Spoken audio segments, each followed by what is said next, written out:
સમો છબીલા હનુમાન દાદાના પાટોત્સવની ભવ્ય ઉજવણી કરવામાં આવી તો માણસામાં 5555 દીવડાની ભવ્ય આરતીનું પણ આયોજન કરાયું। તો બુધવારે પોષ વદ આઠમના દિવસે માણસા તાલુકાના સમો ગામે શ્રી છબીલા હનુમાન દાદાના ભવ્ય પાટોત્સવ નિમિત્તે ઉજવણી કરવામાં આવી।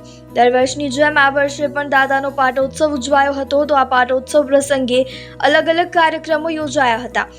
હનુમાન દાદાને ભવ્ય શણગાર કરવામાં આવ્યો તેમજ અન્નકૂટ પણ ધરાવવામાં આવ્યો। તો આજુબાજુના ગામોમાંથી પાટોત્સવ પ્રસંગે પગપાળા સંઘ પણ આવે છે જેઓનું સામૈયું પણ કરવામાં આવ્યું હતું। તો દાદાની 5555 દીવડાની સમૂહ આરતી પણ કરવામાં આવી।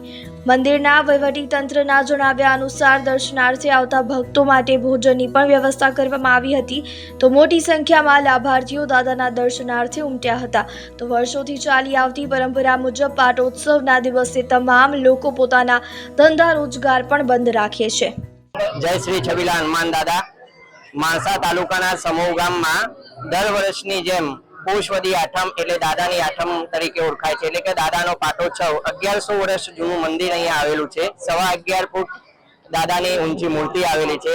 અહીંયા પાટોત્સવ નિમિત્તે આજુબાજુના ગામમાંથી તથા દૂર દૂરથી પગપાળા સંઘો આવે છે તથા તેમનું સામૈયું કરવામાં આવે છે ભવ્ય, અને જુદા જુદા કાર્યક્રમોનું આયોજન કરવામાં આવે છે, જેની અંદર દાદાનો ભવ્ય શણગાર કરવામાં આવે છે, દાદાનો અન્નકૂટ ભરવામાં આવે છે તથા દાદાનું સુંદરકાંડ કરવામાં આવે છે। ત્યારબાદ બપોરે ભોજન પ્રસાદનું પણ આયોજન કરવામાં આવે છે।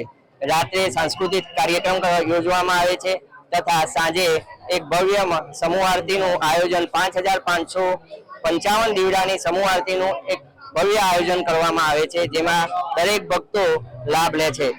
તથા આ મંદિરની વિશેષતા, આ પાટોત્સવની વિશેષતા એક કહેવામાં આવે છે કે વર્ષોથી ચાલતી આવતી પરંપરા છે કે આ દિવસે ગામના દરેક લોકો ધંધા રોજગાર બંધ રાખે છે તથા સમગ્ર અણુજો ગામની અંદર અણુજો પાડવામાં આવે છે।